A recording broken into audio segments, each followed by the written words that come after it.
How's it going? Cultured, knowledgeable audience, welcome to this video column, which also acts as a national therapy session for some catharsis.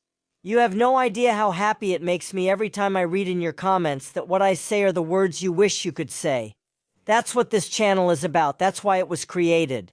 Anyway, I'm your host in this velvet apocalypse, and today, January 14th, 2026, Mexico feels more like an episode of Black Mirror, directed by a committee of unions. As an emerging power, get comfortable. We're breaking down the sovereignty and control menu presented today at La Mañanera and Congress. Let's get to it. First, let's talk about the United States-Mexico-Canada agreement, that toxic friend we just can't leave. Do you remember when they used to say the United States-Mexico-Canada agreement was the crown jewel? Today, Claudia Sheinbaum tried to be a superhero, but her cape got stuck in the door as she defended the treaty. Donald Trump, in his famously subtle way, is like an elephant in a china shop. He called the United States-Mexico-Canada agreement irrelevant. Amazing, since he signed it and now says it's useless. And here in the Palace of Purity, the response was, "Don't worry, American businessmen love us." Betting our economic stability on Wall Street's loyalty is quite a strategy. What could go wrong? Haha. National Palace, La Chachi. It was explained that the United States-Mexico-Canada agreement ensures no taxes on imports and exports between Mexico and the United States. However, this dynamic changed after the Republican imposed tariffs on products that are not included in this trade agreement. Sheinbaum said Mexico and the United States must unite to compete with China. I'm quoting directly. So, is the trade agreement very important for the United States right now? I mean, I think that up to now, with its difficulties, even the restrictions they have imposed, economic integration is working for both countries, he stated. The lady. He noted that Secretary of Economy Marcelo Ebrard is leading the agreement renegotiation in the United States and confirmed ongoing communication between the two governments. She cites the Secretary of Finance, Edgar Amador, meeting with G7 members and the Secretary of the Treasury as proof. In other words, it's the same old story for the monarchos. Nothing ever happens until it does. I don't think the lady realizes the game's rules have changed, if any rules remain.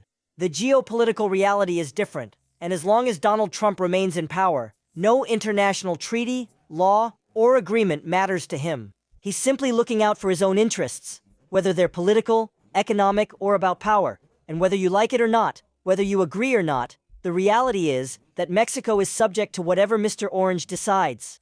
Claudia Sheinbaum could stop Trump if she wanted, but she knows she can't, so she won't. Doing so would mean allowing all the rot in her party to be swept away. And there sure is, as today's editorial in El Financiero rightly says, are we playing poker with national lottery cards?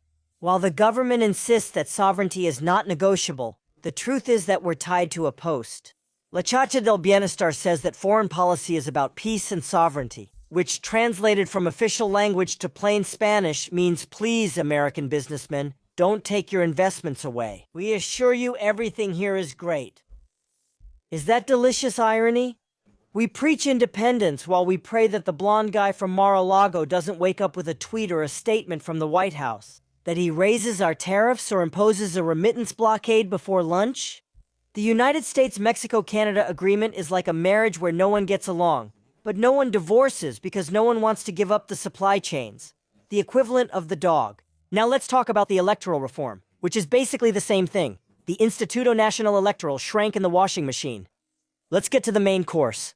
Institutional cannibalism. The electoral reform is moving forward in Congress. And, surprise, even in Morena they're pulling their hair out. The plan is to make the Instituto Nacional Electoral an administrative office. With a church fair budget, these bastards want to nearly eliminate funding for political parties and cut proportional representation seats.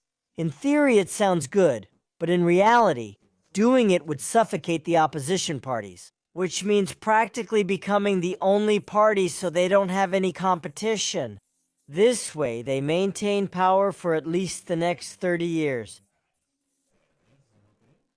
Other electoral reform proposals are political surrealism at its finest. Popular vote for councilors, Because what Mexico really needs is for vote counters to run political campaigns. Just imagine the slogan, "Vote for Chato for councilor. He'll count your votes quickly and with a smile." Is this the democratization of impartiality or its disappearance?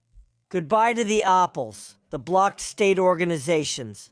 Centralizing everything in Mexico City has always worked well in this country, hasn't it? Ask any peripheral state governed from the center. Editorial writers in different media argue this isn't reform, but an autopsy, while still alive. They're setting things up as they want. We want a referee without a whistle, no red cards, and who ideally supports the same team as the stadium owner. But be careful, everything is in the name of austerity because spending on democracy is a sin, but spending on refineries that don't refine is energy sovereignty. Consistency is for the weak. Finally, we have Big Brother, no pal flavor, the cell phone registry, to put the finishing touch on this tropical dystopia. Let's talk about the cell phone user registry. The government came out to tell us that it's for our own good, and so we won't get extorted. They need to know even what brand of toilet paper we use through our cell phone. They say of the citizens and that the one that affects the citizens the most. The government can't prevent cell phones from getting into prisons, so the solution is to monitor the 130 million of us who aren't in prison. They're geniuses. As an opinion columnist said this morning, it's control triumphing over intelligence. They claim our data is safe with phone companies, the same ones that, as social media shows, have more failures than Lopez Obrador's head. Telcel has been exposed for lacking security for users' sensitive data. Anyone with minimal basic programming knowledge can get all your data. Yes, sure, your biometric data is in expert hands. The argument is that without anonymity, there's no crime. Sure, because in this case, there's plenty of punishment for those who do have their name registered. It's social control disguised as public safety, and they're selling it to us with the same enthusiasm they use to try to control media content. There's no doubt, what this regime wants is to put an end to citizens' freedom in every sense. One day you won't even be able to talk with friends or family to share your opinions. Faced with the harsh reality of a country with no oversight or consequences, it's total control. And these sons of 1,000 pigs claim we're not heading into a dictatorship. Please. Here's the summary. Tragedy or comedy, depending on your mood. Sovereignty is now just a slogan, democracy seen as an unnecessary cost, and privacy viewed as blocking the dictatorship of well-being. Don't worry, as long as we have morning press conferences, we'll be entertained. What do you think? I'll read your comments. See you Friday. You can donate via PayPal using the info in the comment box. Your support keeps this channel active. It's very important to subscribe, like, and press the bell to receive notifications whenever there's new content. Thank you.